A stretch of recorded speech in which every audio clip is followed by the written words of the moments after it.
మేషరాశి. ఈరోజు ఈ రాశి వారికి మధ్యమ స్థాయిగా చెప్పవచ్చును. ప్రయత్నాల లోపట కొంత ఇబ్బందులు ఎదుర్కోవలసి వస్తుంది. వ్యాపార రంగం లోపట మధ్యమ స్థాయిగా ఉన్నది. ఉద్యోగస్తులకు కొంత ఒత్తిడి పెరిగే అవకాశాలు ఉన్నాయి. స్వక్షేత్రంలో కుజుడు ఉండడం వలన, క్షేత్రం లోపల కుజుని వలన కొంత రుణ బాధలు పెరిగే అవకాశాలు ఉన్నాయి.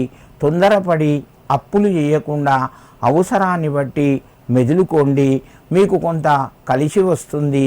ఈ యొక్క మేషరాశి వారు ఈరోజు హనుమాన్ చాలీసా పఠించి స్వామికి నమస్కరించండి, మీకు మరింత శుభయోగం కలుగుతూ ఉంటుంది.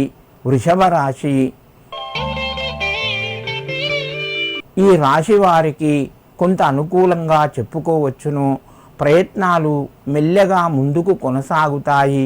ఉద్యోగస్తులకు మార్పులు జరిగే అవకాశాలు ఎక్కువగా ఉన్నాయి.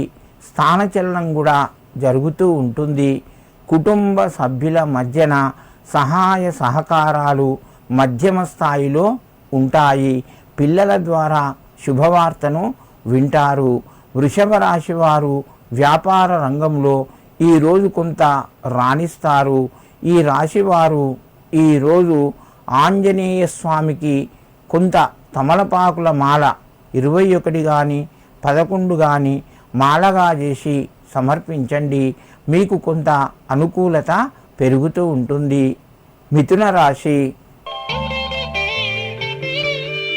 ఈ రాశి వారికి రోజు కొంత అనుకూలంగా ఉంది. ప్రయత్నాలు ఫలిస్తాయి. కొత్త అవకాశాలు మీ ముందుకు వస్తాయి. వ్యాపార రంగంలో రాణిస్తారు. నూతన పెట్టుబడులు పెట్టేందుకు అవకాశాలు ఎక్కువగా ఉన్నాయి. తొందరపడి నిర్ణయాలు తీసుకోవద్దు. పెద్దలు, అనుభవజ్ఞుల యొక్క సలహాలు పాటించడం వలన కొంత మీకు మేలు కలుగుతూ ఉంటుంది.